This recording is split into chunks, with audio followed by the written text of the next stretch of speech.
I think if you're curious and you're hungry and you're humble and you always want to learn and get better and be your best self, you can learn from everybody, right? So it's not any one person or any one thing. It's the totality of all of our experiences that we can bring to bear to be our best selves every day. Do you agree or do you disagree? I think there's something else there, though.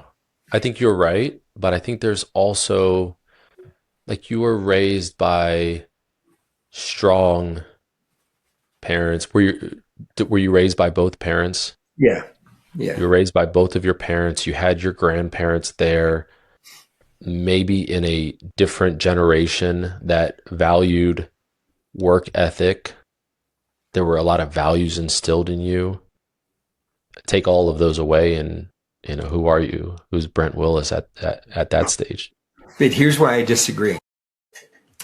No matter what your background is, no matter what your race is, your color, your creed, your gender, whatever, no matter where you've come from, no matter what your education is, I've studied it.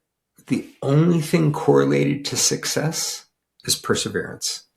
Mm. You get knocked down, you get back up. What are you going to do? Pull an Antonio Brown, take off your pads and quit? No, you get back in the huddle and you run the dang next play and say, I'm going to do better this time. And so we can, so many people have remade themselves after 50, after 60 or whatever. So many people have had such success with high school educations, right?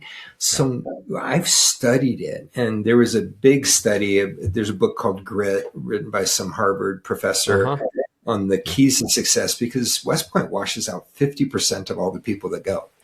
My class started with 1,500. We graduated 686 after 4 years.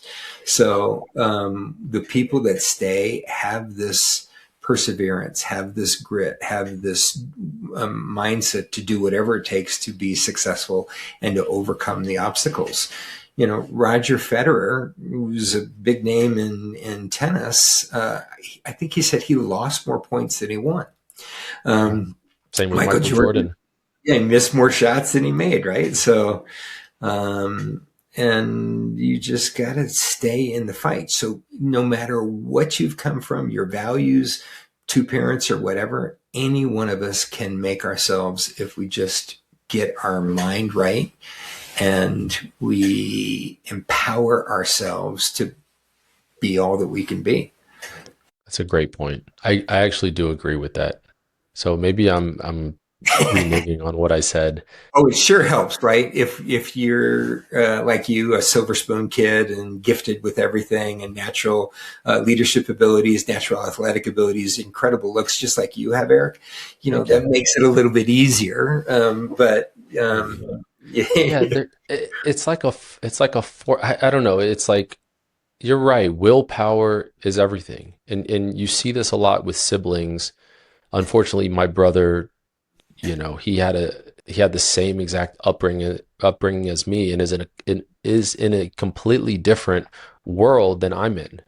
And that's because I always pushed. I always wanted to be, I'd get these awards, like in middle school, I got like the most improved award.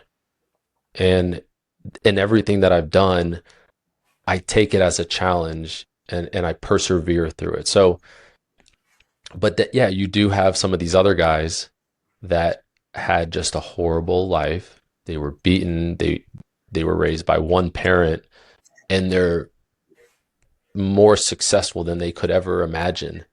And they have a chip on their shoulder. So you are right. There are, I think, let's leave it at that. Perseverance as a quality. I'm going to stop asking this question because I know the answer now. But how do you grow under pressure? You persevere. You're going to have a no excuses mentality to do whatever it takes to accomplish the mission. And no matter what our background is, any one of us can do it.